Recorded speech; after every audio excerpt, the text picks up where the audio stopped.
Sejam todos bem-vindos ao 5º episódio do nosso Growcast.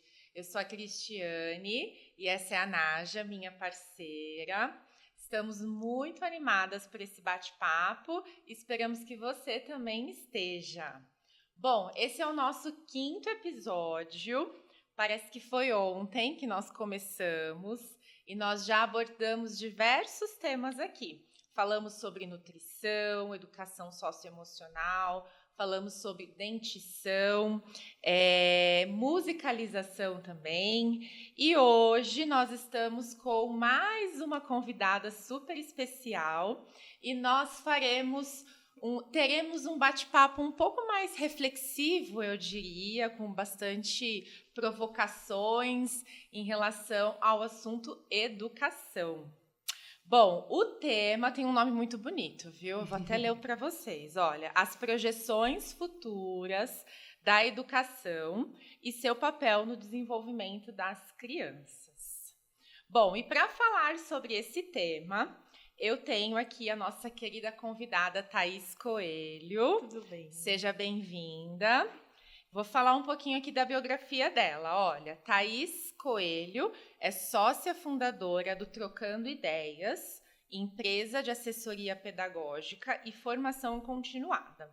É pedagoga, mestre em psicologia escolar e do desenvolvimento humano, especialista em educação para pensar. Ministrou a disciplina Desmistificando a BNCC para o Ensino Fundamental na pós-graduação do Instituto Singularidades. Com mais de 20 anos de experiência na educação básica, é assessora de formação profissional da Prefeitura de São Caetano do Sul e desenvolve pesquisas científicas na área de desenvolvimento moral na USP. Uau! Seja bem-vinda! Bem-vinda, Thaís! Tenho 2 meninos, um de 15, além de tudo 11. Isso, né? Grande mãe. Tem uma vida pessoal. Tem, né? Muitos papéis aí, né?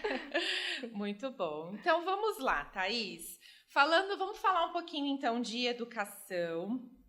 A educação do futuro será mais flexível, personalizada e orientada para o desenvolvimento de habilidades que permitam aos indivíduos prosperarem em um mundo de constante mudança. Ela não se limitará ao ambiente escolar tradicional, estendendo-se ao longo da vida e promovendo a igualdade de oportunidades. O papel da educação na formação do indivíduo será fundamental para capacitá-lo a enfrentar os desafios e abraçar as oportunidades que o futuro reserva. Bom, então vamos lá?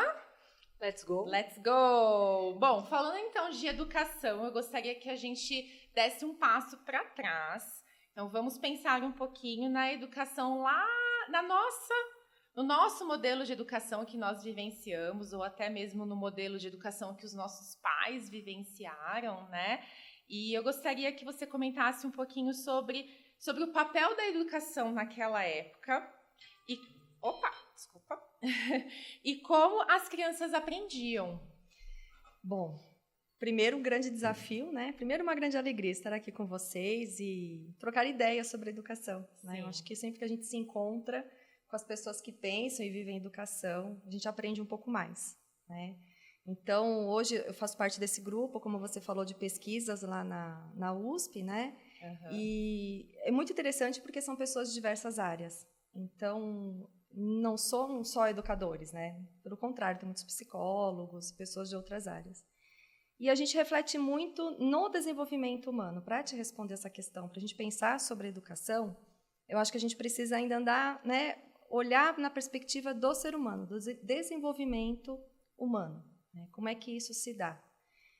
Eu sou de uma perspectiva interacionista, então acredito mesmo assim, nessa questão de que as pessoas aprendem, se desenvolvem nas interações, nas relações em que ela estabelece com tudo. Com as pessoas, com seus pares da mesma idade, com as pessoas mais velhas, com o meio, então o espaço. Né? A gente tem assim alguns autores, né, como Vygotsky, a gente tem uma linha piagetiana, e aí tem todos os interacionistas como Vygotsky, Vallon e tantos outros que são os precursores, né? E nós entendemos assim, então quando você traz como que era antigamente, eu acredito que também era assim. Né? As pessoas também aprendiam nas interações, nas relações. O que hoje é bastante complexo é com quem que essas crianças se relacionam. Então, talvez, se nós olharmos lá para trás, o núcleo com quem essas pessoas se relacionavam, com quem elas interagiam, talvez fosse menor. Sim. Né? A diversidade com que elas... diversidade no sentido total, assim, de valores, de questões financeiras. Então, tudo é talvez menos diversidade do que hoje. Né? Então, quando você tem as interações como elas são hoje, não só presenciais, mas virtuais, você tem uma amplitude de relações muito mais complexas, o que pode ser visto por um lado bom. Né? Não precisamos aí achar, então agora tudo. Não, eu acho que eu tenho uma visão bem esperançosa e positiva. Assim. Acho que a gente tem muito a ganhar com essa diversidade de interações. Né? Então, dessa forma, a gente fala muito de uma educação que acompanha um mundo que está em constante transformação. Né? Imprevisível. Imprevisível. O mundo está em transformação e que bom que está. Né? Acho que a gente... o complicado é quando a gente realmente se apega a questões, porque antigamente... O que os especialistas, os pesquisadores costumam dizer é que não é que é melhor nem pior, é diferente. Né? Educar hoje é diferente. Sim. Então, porque se a gente se apega a essa questão de buscar, às vezes a gente vê muito uma busca por culpabilização. Né? Então, é culpa da família que hoje não sei o quê. É culpa da escola que agora isso e aquilo. Então, eu gostaria que essa conversa, né, a gente buscasse deixar um pouco essa questão da culpabilização de lado e encarar como corresponsabilidade. Né? Qual é a nossa responsabilidade enquanto educadores formais na contribuição dessa formação, desse desenvolvimento pleno? Né? E como é que nós podemos caminhar junto com a família? Porque aí sim você encontra quais são as nossas responsabilidades, que são diferentes, mas também não cabe dizer se é mais ou menos. Isso vai depender de cada contexto social, familiar, escolar. Né? Eu converso com muitas escolas, tanto escolas particulares quanto escolas públicas, e é muito mais complexo do que isso. Né? Tem um mundo dentro das escolas particulares, tem um mundo dentro das escolas públicas, e muitas coisas são muito parecidas. Né? Então, encontrar aquilo que nos une, que acho que é essa questão do desenvolvimento pleno, de pessoas autônomas, de pessoas críticas, é o que realmente nos une. E aí, trabalharmos com uma visão de corresponsáveis. Né? Então, eu diria que é isso. Assim, educar hoje não quer dizer que é melhor, é pior, mas é diferente. Então, a gente precisa agir diferente, a gente precisa intervir diferente. Não dá para intervir como era há 40 anos atrás. Então, você diria que o contexto faz muita diferença, né? Olhando para o passado, existia um contexto ali. Né? Então, a educação ela acontecia também de uma forma correspondendo àquele contexto. E hoje nós estamos realmente vivendo um mundo muito diferente e a educação precisa acompanhar né, os avanços e todas as novidades que vêm junto com essa transformação, certo? Estamos conectados, né? As crianças hoje já estão conectadas, né? E antigamente, quando você traz isso, o âmbito familiar era algo diferente. Então, tudo mudou mesmo. E a gente tem que ir evoluindo com o passar do tempo, né? Você falou bastante sobre o papel da parceria, né? Então, nós temos escola, nós temos família, enfim... você sente que no âmbito familiar também a visão das famílias em relação à educação mudou? Mudou, mas eu ainda acho que é tudo muito confuso. Né? Acho que a gente precisaria conversar mais a respeito disso com as famílias e com os educadores formais, para entender, de fato, quais são os papéis. Né? Ainda existe, a gente observa assim, expectativas muito distantes. Né? O que a escola espera da família e muitas vezes o que a família espera da escola. Eu acho que essa conversa ela precisa ser constante na escola. Não é só no dia da reunião de pais, que às vezes acontece trimestralmente, e nem são todos os pais que vão. Sim. Eu atendo algumas escolas, a gente sempre fica pensando como fazer, de certa forma, uma formação, né, para as famílias. Porque, afinal de contas, quem são os especialistas em educação? Somos nós. Né? Então, abrir esse espaço de diálogo, porque as famílias elas também querem acertar, mas muitas vezes a expectativa que elas têm de escola não condiz com o papel da escola. Né? Como acontece também muitas vezes, a escola tem uma expectativa de participação da família que não condiz com o que a família hoje pode ofertar, ou que a sua comunidade que você atende pode ofertar. Sabe, essa questão simples assim de horas de reunião, momento que é marcado a reunião, muitas vezes não condiz com a possibilidade daquela família ou da maioria das famílias que você atende. Você precisa mudar. Mas tem muita coisa que sempre foi assim e a escola continua fazendo assim. Então acho que a gente precisa parar um pouco esse discurso, tanto famílias quanto escola, de que mas era assim. A gente precisa ser. Eu sou muito chata, reflexiva no sentido até comigo mesma, né? Mas por quê? Para quê? Será que não tem um jeito melhor de fazer? Né? Então tem muita coisa que está muito enraizada na escola. Sim. E a gente precisa mudar, né? A se adaptar a essa realidade, se adaptar à realidade das famílias.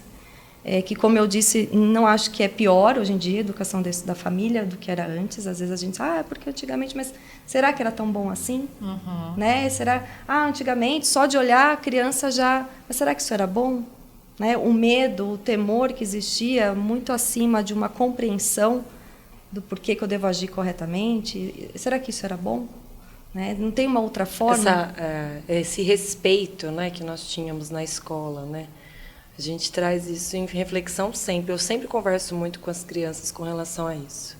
Como era e como é. E eu adoro que eles são críticos. Sabe assim, teve um dia que eu estava estudando sinônimos com eles.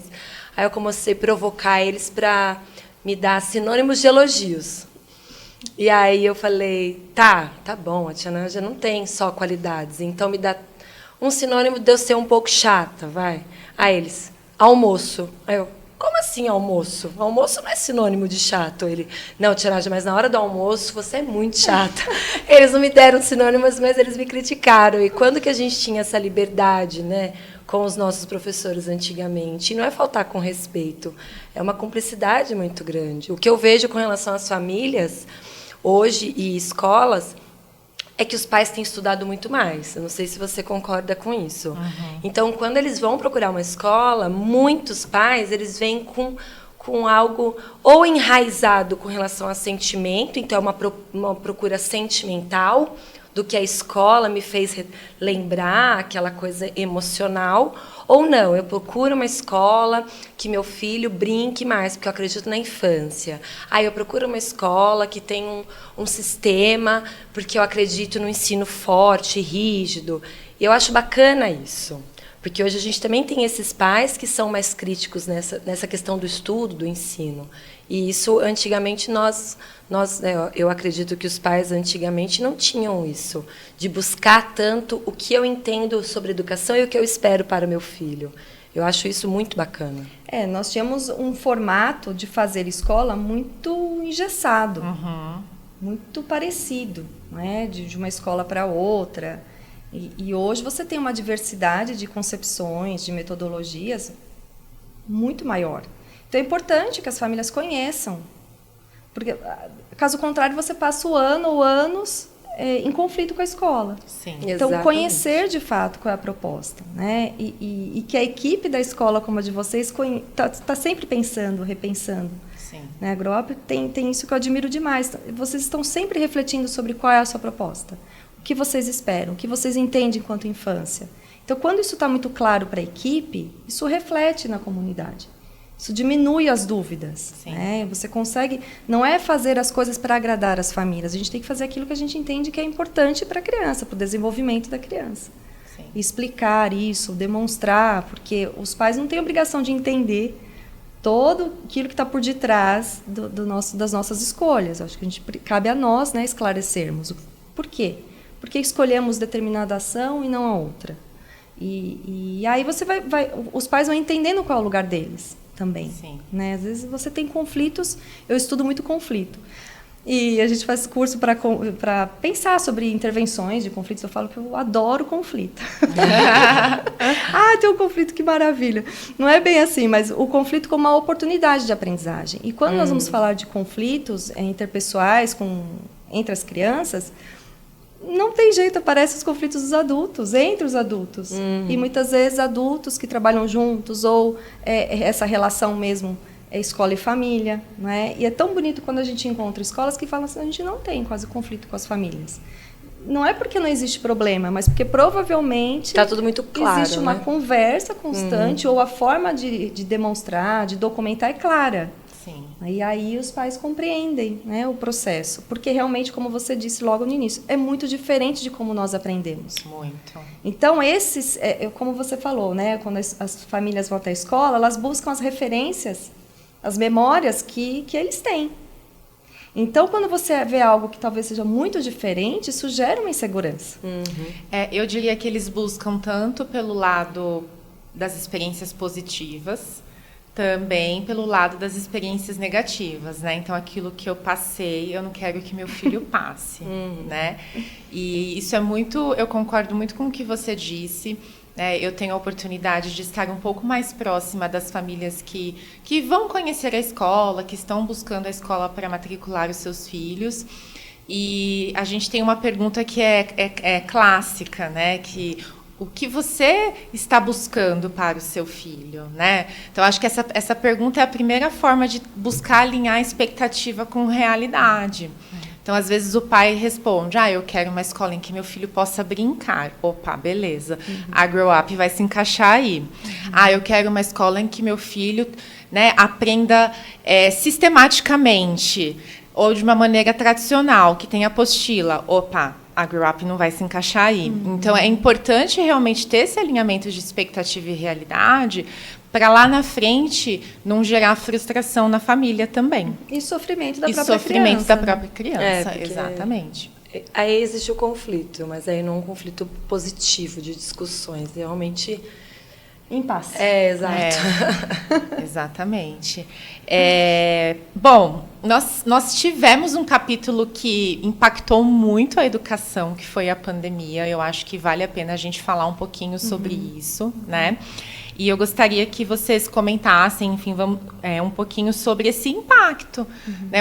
Qual foi o impacto na educação? Né? Como que os educadores, como que os profissionais da educação tiveram que agir, né? E o quanto que isso impactou também no desenvolvimento das crianças? Um primeiro impacto tem a ver com a primeira colocação que eu trouxe, né? As interações. Sim.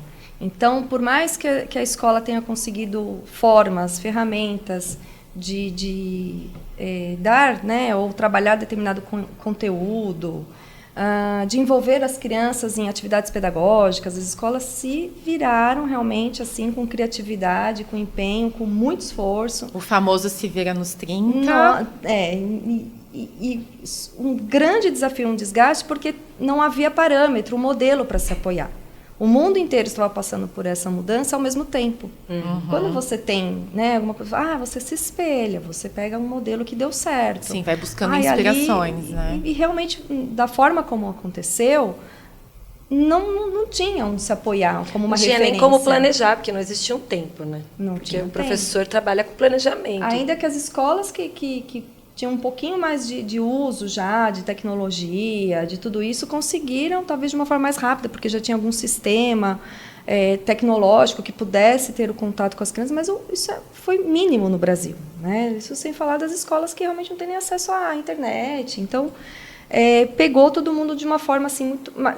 Mas querendo dizer que nessa questão de conteúdo, de aprendizagem, de alguma forma, as escolas foram se organizando, foram se adaptando, folhinha que os pais iam buscar, alguma atividade. Se isso é viável ou não é uma outra questão, mas Sim. Agora, o ponto das interações sociais foi, para nós, assim, que estudamos essa questão do desenvolvimento humano, infantil, o que mais impactou, né? Porque, de fato, você teve uma ruptura na questão das relações, da interação, né? Ela ficou muito prejudicada por ou nenhum ou pela internet, via celular e tudo isso, que não tem qualidade de interação. Né? Você não olha nos olhos da pessoa, você não tem que esperar o outro falar. Então, todas as habilidades voltadas para essa questão social foram muito prejudicadas, essa questão das atitudes pró-sociais. Né?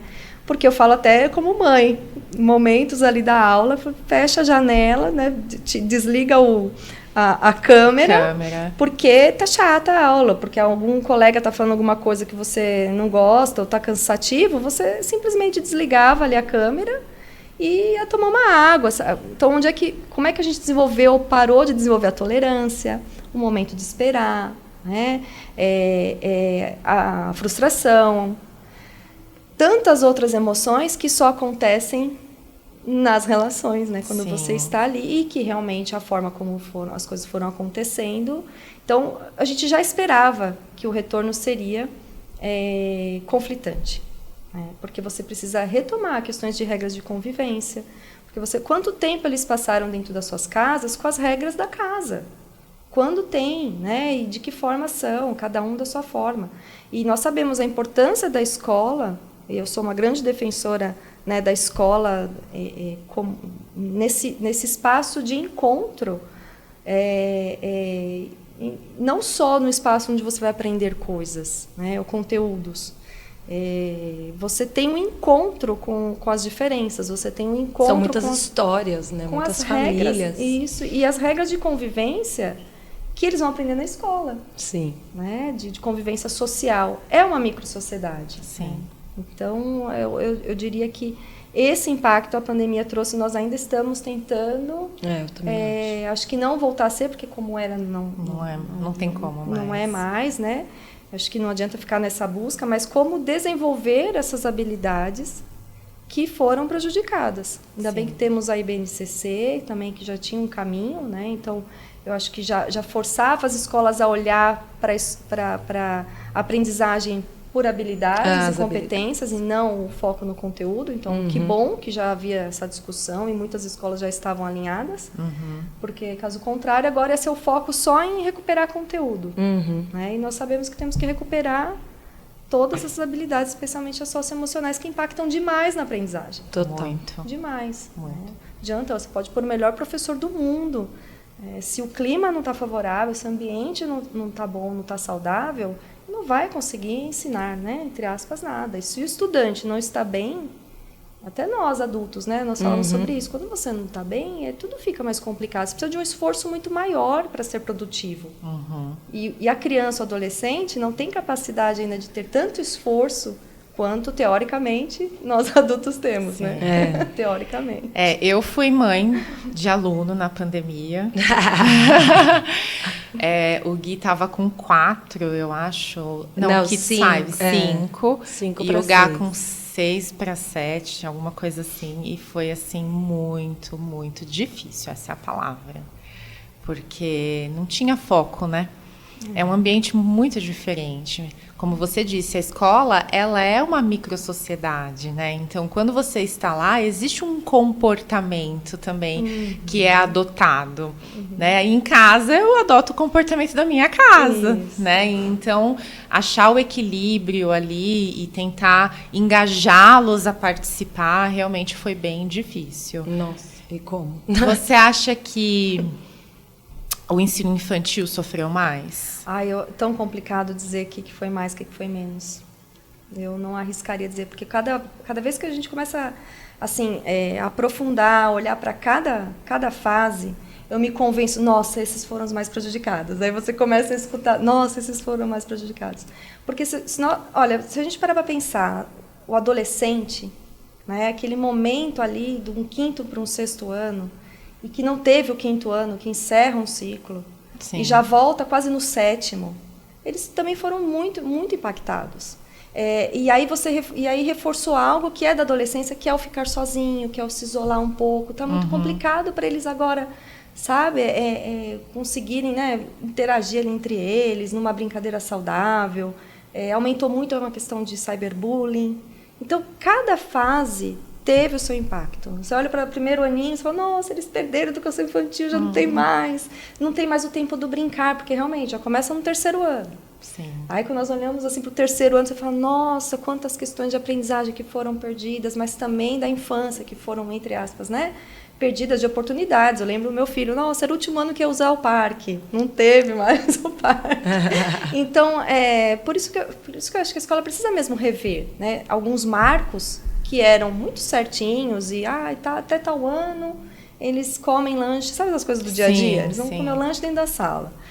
Depois eles vão comer o lanche, mas teve que repensar tudo, a gente precisa repensar tudo, né? Para amenizar os danos. A gente não vai conseguir cobrir todos, mas amenizar, né, alguns danos. Não dá para você simplesmente receber um aluno agora no 5º ano, esperar que ele se comporte como um aluno do 5º ano antes da pandemia.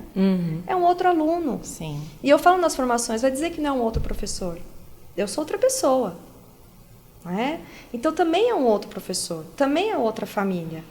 Uma outra sociedade. Todos nós sofremos transformações, sim, né? Sim. O medo trouxe a insegurança, né? Hoje em dia a gente tem... Ou a gente valoriza mais cada segundo, ou a gente pisa em ovos o tempo todo, né? Então, a incerteza foi muito complicada. Bom, e pensando, então, no que está por vir, né? Nós olhamos um pouquinho aí pro passado, fizemos essa reflexão, e eu gostaria, então, que você comentasse... né, como que você enxerga a educação, então, lá na frente, para o futuro, né? Tudo bem que o futuro já está acontecendo, né? Mas, enfim, quais são, então, essas tendências e as perspectivas em relação ao cenário educacional? Eu vou me apoiar no Menezes, o Luiz Carlos Menezes, que tem um livro que se chama Educar para o Imponderável. Né? E ele escreveu esse livro antes de tudo acontecer da pandemia, e deu tempo de fazer um prefácio rápido, antes da impressão, porque parecia que ele estava adivinhando, entre aspas, né? Mas é porque quem estuda muito essas questões de transformações do mundo físico, de uma certa forma, conseguiram antecipar essa questão de algo, não da pandemia em si, mas que trouxesse mudanças drásticas, inclusive ligadas à saúde também, que muitos falam que não é desesperando, mas perguntaram esses dias, né? Será que vai ter uma outra pandemia? Não é se vai, quando? A questão é quando, né? Porque tem uma questão de transformação, inclusive de ambiente, né? De meio ambiente, e algumas consequências que nós sabemos que o ser humano precisa agir de uma certa forma, né? Diferente, porque isso acontece. Então, quando você me pergunta o futuro, é o imponderável, é aquilo que eu não sei. Né? Sim. É uma formação que deveria investir, primeiro sabendo que eu não sei quais são as necessidades de um futuro. Então, nesse imponderável no sentido de pessoas preparadas para lidar com o imprevisível, pessoas preparadas para lidar com conflitos, pessoas preparadas para solucionar, para encontrar soluções que a gente não faz ideia de quais são. Para mudanças rápidas, né? Para mudança. Então, assim, resiliência, né? Tem até uma pesquisa recente, muito interessante, que eles, do Instituto Ayrton Senna, que eles conseguiram medir, né? As pessoas que tinham mais uma pontuação, digamos assim, boa em resiliência, sofreram menos danos emocionais, psicológicos pós-pandemia. Né? Então, veja como tudo isso importa muito mais do que simplesmente saber fazer cálculos. Isso é importante? Mas o como eu aprendo isso é o que vai me dando forças, né? E possibilidades de estar preparado para um mundo que está em transformação. Sim. Né? Então, eu acho que a gente precisa também entender que houve um aumento de adoecimento psíquico para todos, né? Sim. Então, tem até um colega da pesquisa que também tem um livro da Escola Adoecida, o Rodney, então traz todo um parâmetro que era antes da pandemia, que já trazia dados que a escola é uma instituição adoecida, né? E agora? A gente precisa cuidar da saúde de quem trabalha, né? Cuidar de quem educa, né? Cuidar desse ambiente para que esse ambiente seja saudável, para que essas crianças possam se desenvolver de uma forma plena, né? Sim. Então, acho que a gente precisa saber disso também, que sim, que aumentou, então a gente recebe crianças com transtornos, né? Porque é uma consequência, uma junção de coisas. A gente precisa cuidar disso, precisa cuidar dessa formação, então, diversificada. Não dá mais, se é que a gente acreditava que dava para colocar dentro de moldes, Sim. esquece. Né? Trazer aquilo que há de melhor de cada ser humano e lidar com essa diversidade de habilidades dentro de uma escola. Não dá mais para você querer ter ali o controle de todo mundo agindo igual. Pensando na minha experiência escolar, né, eu tenho uma sensação de que antes existia uma maior preocupação no cumprimento dos conteúdos, das matérias. E hoje eu tenho a sensação de que a escola ela está caminhando para, vamos sim, né, continuar com essa formação, porém a gente precisa olhar para esse lado do ser humano em desenvolvimento e que tipo de adulto que nós teremos no futuro, né? Então, a gente tem essa preocupação lá na escola, né, do quanto nós estamos formando pessoas, né? Então, é importante o cálculo? Sim, ele é importante, né? Mas essa pessoa lá no futuro, ela precisa de habilidades que talvez não estejam ali escritas no livro, né? E é papel da escola olhar para isso também e buscar ofertar oportunidades de desenvolvimento dessas habilidades, né? Então, eu tenho essa sensação de que existe uma maior preocupação dentro das escolas em olhar para esse lado, né? E olhar que são crianças, futuros adultos, então que nós temos essa responsabilidade do desenvolvimento realmente da pessoa também, e não só daquela parte cognitiva, enfim, sistemática. Não dá para separar, né? Não dá para você separar o cognitivo do emocional, do afetivo, para PG, é indissociável. Então, precisamos cuidar dessas pessoas na sua plenitude, toda a sua complexidade. Então, quando você fala dos cálculos, ou poderíamos trazer outros conteúdos aqui, muito mais do que aprender determinado cálculo é como é que é o processo, como é que eu chego naquilo. Porque aí você está desenvolvendo a autonomia cognitiva. Metacognição, né? Metacognição. E essa autonomia de, se eu me deparar com um problema diferente, saber que estratégia de lógica matemática eu vou usar para resolver aquele outro problema. Aplicar, né? Antes a gente aprendia de uma forma muito mecânica. Sim. Que era muito parecida, assim, era o livro, era só memorizar que você ia bem na prova. Hoje em dia nós já vemos as provas, inclusive Enem, essas provas, avaliações externas, elas exigem muito mais do que a memorização. Você tem que conseguir aplicar determinado conhecimento numa outra realidade. Então, o conhecimento da geografia, a mesma coisa. A gente decorava relevo, clima. Não é? Hoje não basta mais. Eu tenho que entender todo o clima, todo o relevo, a importância dos conteúdos, de estudar, muita disciplina, isso é importante. Mas aí eu vou analisar determinado acontecimento que houve numa região do Brasil e refletir sobre como é que o relevo e o clima interferiu naquilo. São essas as questões que aparecem, né? Por que houve deslizamento? Eles têm que acionar todo o conhecimento sobre relevo e clima para explicar aquele efeito, né? Aquela situação climática. Por quê? Porque daí eu evito um futuro. Como que a gente faz para evitar? Então, são esses adultos do futuro, né? Que consigam aplicar conhecimento, conteúdo da história para buscar soluções futuras. Um baita desafio, né? Tá facinho. Tá fácil. Tá fácil. E autônomos emocionalmente, que sabem falar sobre os seus sentimentos. Exatamente.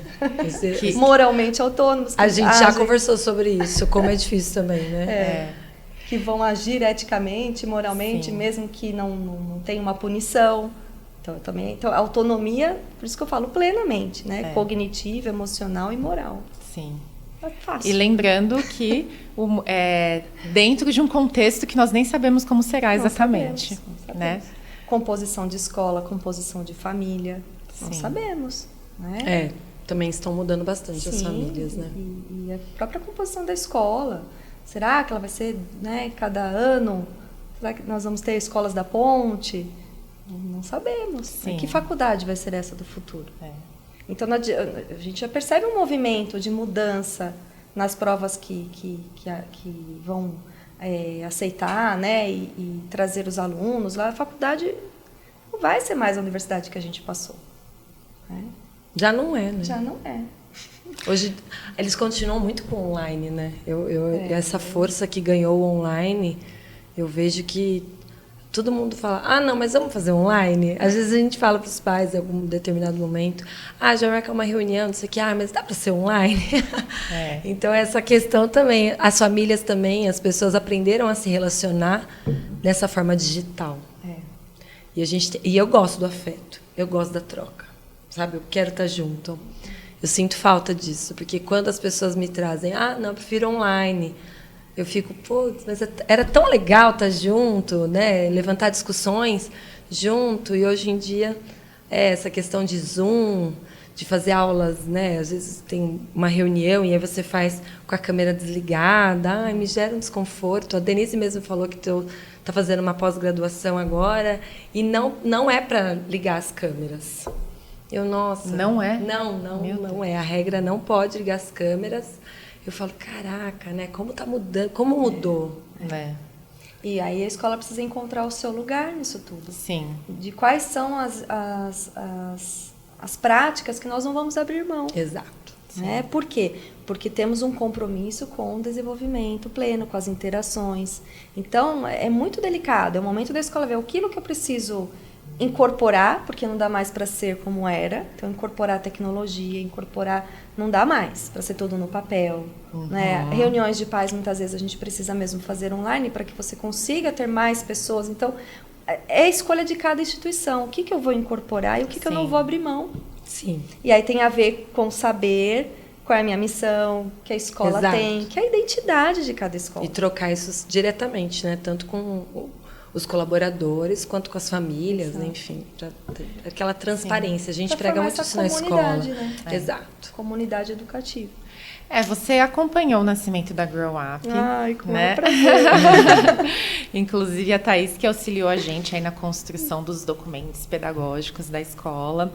Então, você sabe o quanto a gente tem esse olhar, né, para essa proposta de desenvolvimento realmente pleno, né, olhando para as crianças não somente como alunos, né, mas como crianças e futuros adultos, né? E eu gosto muito, eu vou pegar um ganchinho do que você falou sobre a reflexão, ela tem que ser de dentro da escola, os pais também precisam participar, né? E existem os profissionais, né? A gente falou um pouco deles aqui, mas eu queria até aproveitar você como formadora, né? Como que você enxerga que esses profissionais agora também precisam agir, né? Enfim, você está acompanhando, aí acredito que você tem aí vários profissionais próximos, então como que o seu trabalho como formadora, né, está impactando e como que você também precisou se adaptar a esse novo cenário para levar essa formação para os profissionais? Primeiro foi esse impacto de sentir que eu precisava estar mais próxima dos professores, porque a minha ação, quando houve a pandemia, era toda dentro das escolas, né? As formações aconteciam nas escolas. E é tão interessante porque, por um lado, as escolas falavam, e agora? Agora eu vou cortar a formação, porque com tanta coisa que tinha que ao mesmo tempo, falavam, não, mas é onde mais precisa nesse momento, mas são prioridades e até urgências que surgiram, que realmente ficou muita coisa para a escola cuidar. E foi quando nós abrimos um canal do YouTube, né, do Trocando Ideias no YouTube, para justamente o Cuidando de Quem Educa, que foi uma empatia mesmo, assim, de que forma que nós poderíamos auxiliar esses profissionais que estavam passando por um momento tão turbulento, sem referência. Nós discutimos aí, fizemos uma série de lives no canal, justamente para pensar, olha que interessante, né? Foi um momento que todas as habilidades que os professores desenvolveram até aquele momento, e que era o diferencial, aquele professor que era carinhoso, que era afetuoso, que tinha uma sensibilidade e tal, eram habilidades que já não eram mais tão necessárias naquele momento. Precisava ser tecnológico, precisava ser uma série de outras habilidades que não eram exigidas, né? Então, foi uma crise muito assim, nossa, e agora? Então, agora eu não sirvo mais para ser professor, porque era um outro formato de ensinar, de educar, de se relacionar com o estudante. E aí, assim, eu queria retomar essa questão que você falou, que eu tenho a maior alegria de ter participado desse momento, porque eu até comento isso, e não é só porque a gente está com a câmera aqui. Eu falei isso com uma amiga minha há poucos dias, de vocês, assim, dessa questão que eu acho tão bonita de olhar lá para frente. Então, quando vocês, antes de pensar na estrutura física, onde você não tinha ainda o prédio, né, Cris? Não sabia onde que... Vocês já se preocuparam com essa questão do que nós vamos fazer com as crianças. Como é que nós vamos nos relacionarmos, o que vai compor um currículo. Não pensando no currículo engessado, né? Que nós sabemos que isso já deve ter mudado muito, porque é vivo. Mas a preocupação de vocês de olhar lá para frente, né? Então é legal isso, ver uma escola que não está correndo atrás de um tempo perdido, mas que está atenta às mudanças, atenta às necessidades do futuro. Vocês solicitaram um documento da BNCC que nem era tão, né, exigido, as escolas estavam se adaptando ainda. Não, a gente já quer fazer tudo de acordo com o que a legislação vai começar a exigir. Então, isso mostra uma seriedade, de fazer educação com seriedade e com respeito à infância, né? Porque quando você fala assim, são crianças, né? E só vivendo a infância plenamente é que eles vão ter condições de serem adultos plenos. Sim. Não adianta a gente ficar, agora eu preciso, tem que aprender agora, porque senão... Não, ele tem que aprender agora o hoje, o que é importante hoje, porque senão nós vamos ver alguns adultos... Aqui isso não acontece, acho que eu não tenho ninguém próximo, nem vocês, que são aqueles adultos mas alguns amigos têm, que não cresceram, que buscam uma infância ainda, né? Que não conseguem assumir responsabilidades de adultos, e porque muitas vezes porque já é adulto desde muito pequeno. Não podemos pular as fases, né? Não, a gente tem que viver plenamente, né? Para termos condições de aprendermos a assumir responsabilidades no futuro, né?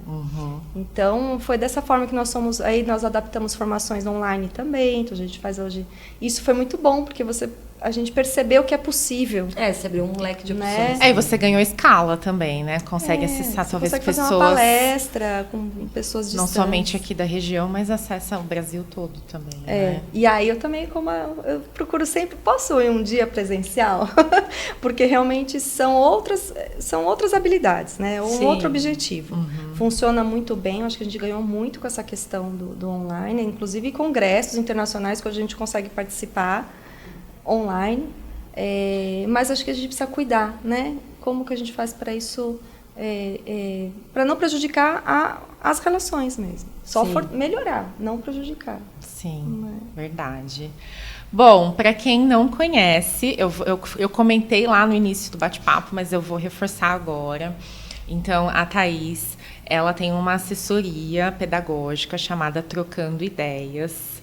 E no comecinho da Grow Up, nós tivemos aí o prazer de trabalhar junto com ela, fazendo toda a construção aí dos nossos documentos. E eu sei que nós temos profissionais da educação, educadores que assistem aqui os nossos episódios, né? Então, vale a pena realmente conhecer um pouco do trabalho da Thaís. Agora, não é somente a Thaís, né? Vocês cresceram, eu sei que tem outras formadoras que fazem parte do time, né? E conhecer um pouco desse cardápio, vamos dizer assim, que o Trocando Ideias tem para as escolas e para os profissionais. Qual que é o Instagram? Desafio, né? Eu falo que nós até temos algumas sugestões, ou são cursos ou palestras que solicitam, mas nós adoramos um desafio. Então, às vezes, a escola vem mesma forma como foi com a gente, né?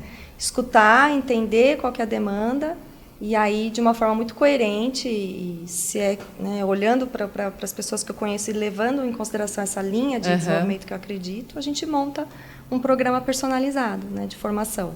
Legal. Então, nós tivemos um desafio de uma escola que queria trabalhar a questão do erro com os professores, né? Como para os professores enxergarem a questão do erro como eu preciso ajudar a criança a avançar, não cometer os mesmos erros, mas o erro como também dentro de um processo. Parte do processo. Aí nós montamos uma formação voltada para esse assunto. Legal. Né? Hoje, o que a gente tem feito mais é a questão mesmo das relações interpessoais e mediação de conflitos, né?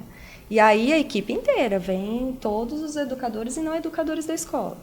Então, inspetores, merendeiros, porque se trata das relações, Sim. né? E muitas vezes a criança é com o inspetor, é com o tio da portaria, é com o merendeiro que algumas coisas acontecem. Sim. Essas pessoas também precisam estar preparadas, né? Todos educam de uma certa forma dentro da escola, né? Então, realmente tem que ter esse alinhamento com a equipe, né? O Instagram, você perguntou, é Trocando Ideias, _educação. Tá. Tem o site lá, tem tudo lá na bio, dá para acessar tudo. Legal. Que bom. Então, nosso bate-papo vai chegar ao fim. Quero muito, então, agradecer a sua presença. Eu acho que você trouxe bastante provocações, né, em relação à educação, em relação a esse futuro que nem está tão longe assim da gente, né? Então, novamente, eu agradeço muito por ter aceito o nosso convite. Eu agradeço. Agradeço a Ana, que está aqui comigo novamente, e a todos vocês que investiram um tempinho aí para falar e conversar um pouco sobre educação. Muito obrigada. Se você quiser conhecer um pouquinho mais do nosso trabalho, o Instagram da escola é @growupescola. E vejo vocês no próximo episódio. Obrigada. Tchau.